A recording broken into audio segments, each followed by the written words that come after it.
eskerrak ere eman nahi dizkizuet, ederto hartu duzuelako udalaren ekimen hau eta lehiaketan 400 lagunek parte hartu duzuelako. Zorionak ere, eman behar dizkizuet, irabazle eta saridun suertatu zareten hori.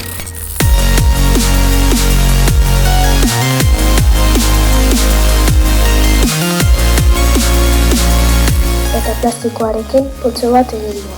Oso ondo sentitu nintzen. Ina arreta zentzu. Ea gustatzen zaizuen. Mila esker. Irakurtzeak lagundu egiten digu mundua eta geure ingurua ulertzen. Idazteak berriz bide ematen digu hori guztia. Mundua, ingurua azaltzeko.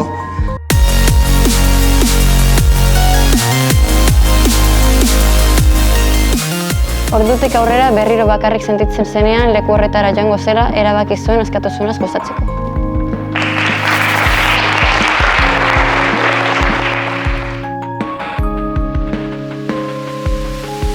Olako batean, atea behera bota eta nire etxera sartu zen. Nire barnera sartu zen. Nire bizitza osoa dartarazi zuen sentsazio arrotz horrek. Antsietatea zen eta antzia saldu zen nire bizitza oinazetzeko.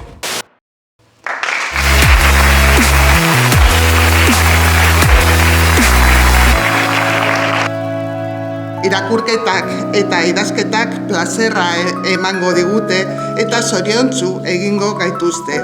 Sinistu, hala da.